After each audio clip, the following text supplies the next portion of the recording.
Form 47 की जाली हुकूमत आएगी, जब मैंडेट चोरी होगा, जब असल नुमाइंदगी नहीं होगी, तो फिर तो शहबाज शरीफ बैठा होगा ऊपर। कोई तरीका सीख लो बात करने का, प्रेस कॉन्फ्रेंस करने का। इस तरीके से जाहिलों की तरह गला पाड़ कर गैरत को मत ललकारा करो। ये कोई तरीका नहीं है जिस तरीके से आप गला पाड़ कर उधर कह रहे हैं कि निकालो इनको। ये कौन सा तरीका है?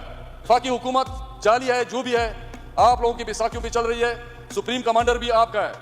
ये वही शहबाज शरीफ है जिसने उसामा बिन लादेन को खत लिखा था कि पंजाब को छोड़ के बाकी जो करते हो करो। क्या लिए वजीर के लिए मैंने आवाज उठाई थी असेंबली में कि इसको रिहा किया जाए। तो सर्टिफिकेट बांटने वाले थे गद्दारी के, उनके तमाम यूरोप में, अमेरिका में, ऑस्ट्रेलिया में, हर जगह पे जजीरे भी हैं, जमीनी भी हैं, घर भी हैं, मकान भी हैं, बंगले भी हैं। चीख चीख के गला पाड़ के कह रहा था कि हम अपोजिशन वाले 55 लाख स्टूडेंट का सोच रहे हैं और उसका रोना रो रहे हैं। हम तो नस्लों से जो है ना इसी तरह चले आ रहे हैं। आप 15 साल की बात कर रहे हैं, हम तो सन 47 से हमारा यह हाल है। आप सिक्योरिटी की बात कर रहे हैं, किस सिक्योरिटी की बात कर रहे हैं आप? खुरम में हालात बने या पूरे पश्तूनख्वा सूबे में जो हालात बने हमने किधर बनाए हैं बाबा? कौन कंट्रोल कर रहा है? किधर है कंट्रोल? किसके पास है कंट्रोल? इदारे क्या कर रहे हैं? इदारे किधर हैं? ये बॉर्डरों पे इदारे ये किसके हैं?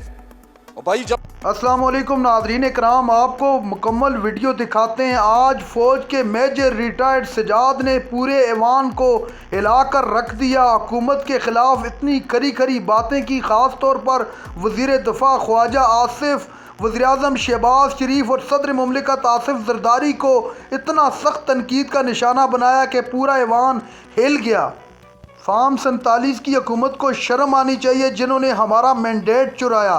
आप ये वीडियो देखिए, फिर इस पर बात करते हैं। फॉर्म 47 की जाली हुकूमत आएगी, जब मैंडेट चोरी होगा, जब असल नुमाइंदगी नहीं होगी, तो फिर तो शहबाज शरीफ बैठा होगा ऊपर। ये वही शहबाज शरीफ है जिसने उसामा बिन लादेन को खत लिखा था कि पंजाब को छोड़ के बाकी जो करते हो करो और आपके जो खर्चे हम पूरा करेंगे। जवाब देना इसका। अब इस बंदे को वज़ीर आज़म की कुर्सी पे बैठ के मैं ऐसे क्या तवक्को कर सकता हूं? ये कैसे मेरा ख्याल रखेगा? ये कैसे पश्तूनख्वा का ख्याल रखेगा? जनाब स्पीकर, ये कहते हैं कि आप लोगों की हुकूमत डिफॉल्ट है, आप लोगों के ये जो है ना संभाले नहीं जा रहे हैं, तरक्याती काम नहीं हो रहा है। जनाब speaker, oil and gas company के इतने ज्यादा हमारे फंड उनके पीछे लगे हुए हैं, और कमाल की बात है कि हमारे वफाकी हुकूमत ने खुद ही अपने ऊपर केस किया हुआ है कि रॉयल्टी ताकि हमें देनी ना पड़े सूबे को। अपने ऊपर खुद ही केस किया हुआ है और उसको जो है ना आगे पेंडिंग में डाला हुआ है। केस पे केस चल रहा है। भाई केस तो आपने डाला हुआ है, आप केस खत्म करें, हमें अपने रॉयल्टी दे। नहीं देते हैं। उस वक्त जब ये सारी सियासी जमातें और सियासी कायदीन उनको कह रहे थे कि ये हमारी जंग नहीं है, तो उनको गद्दारी के सर्टिफिकेट से नवाजा गया। जनाब स्पीकर, जितने भी कौम परस्त दुनिया से चले गए हैं गद्दारी का सर्टिफिकेट लेकर, जनाब स्पीकर, उनके कच्चे कच्चे घर रह गए हैं। और जो सर्टिफिकेट बांटने वाले थे गद्दारी के, उनके तमाम यूरोप में, अमेरिका में, ऑस्ट्रेलिया में, हर जगह पे जजीरे भी हैं, जमीनी भी हैं, घर भी हैं, मकान भी हैं, बंगले भी हैं। असल मसला यह है जनाब स्पीकर कि हम ये मामूली सी सियासत की खातिर एक दूसरे पर कीचड़ उछालना कि अभी इसी मुद्दा को पकड़ लो कि इधर तीसरी मरतबा पाकिस्तान तहरीक इंसाफ की हुकूमत आई है तो बस इसी को ही रगड़ते जाओ जो भी बात होती है। अब मैं पूछता हूं कि ये जो सुप्रीम कमांडर है आपका फौज का, ये तो आसिफ अली ज़रदारी है, सदर पाकिस्तान है। अब सदर पाकिस्तान से हम इधर से सवाल उठाते हैं कि बहैसियत सदर, बहैसियत supreme commander of all armed forces, तुम करते क्या हो? क्या काम है तुम्हारा? कभी आपने इदारों से पूछा है ये जो हालात बने हैं इसमें हमारा क्या रोल है? हमारा सूबाई हुकूमत का क्या रोल है?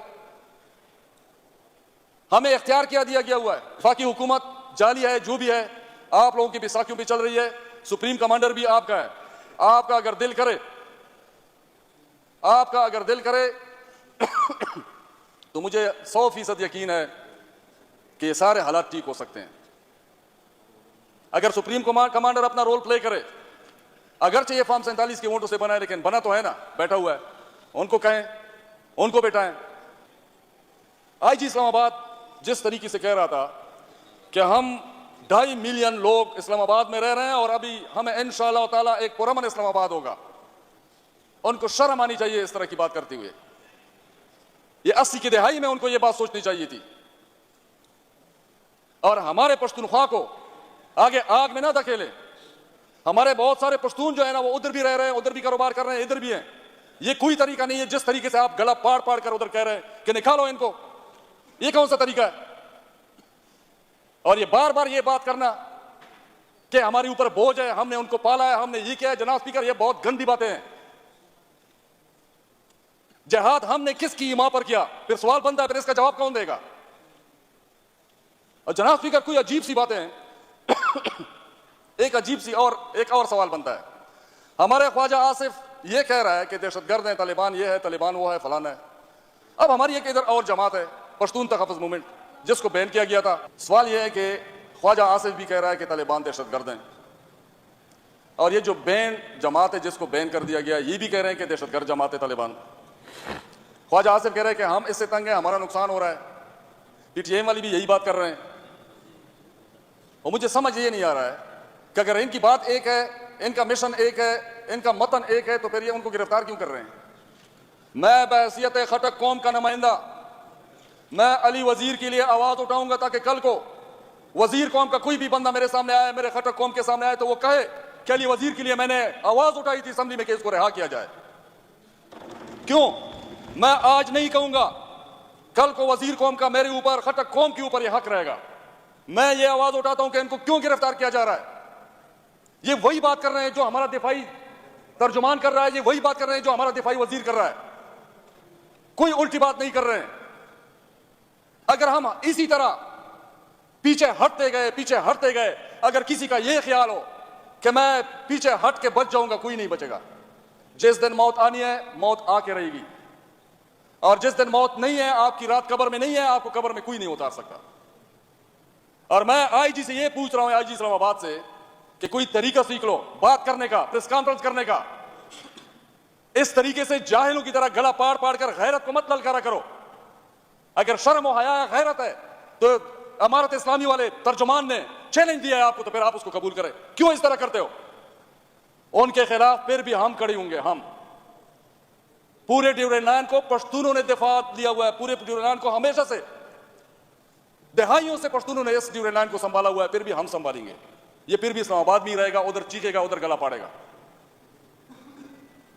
हमारी विफाकी हुकूमत को, हमारे फौज के सुप्रीम कमांडर को, आसिफ अली जरदारी को यह सोचना चाहिए कि आईजी इस्लामाबाद और ये ख्वाजा आसिफ जैसे लोगों को काबू करे और उनको तमीज से कहे कि किसी कौम के बारे में, किसी कौम के बारे में और उनके रवैये के बारे में बात करती है तो ठीक ठाक बात करे। नाज़रीन कराम, आपने वीडियो देखी। फ़ौज के मेजर रिटायर्ड सजाद ने कहा कि हमारे साथ जो जुल्म हुआ है वो किसी दुश्मन के साथ भी अल्लाह ना करे। हम लोगों ने जो कैद व बंद की सोबतें बर्दाश्त की, जिस तरह हमारे लोगों को उठाया गया, जिस तरह इस फार्म 47 की हुकूमत को हम पर मुसल्लत किया गया, हमारे लोगों के साथ जो जुल्म हुआ वो तारीख़ में आपको नहीं मिलेगा। मेजर सजाद इतने जज्बाती हुए कि पूरा ऐवान हिला कर रख दिया।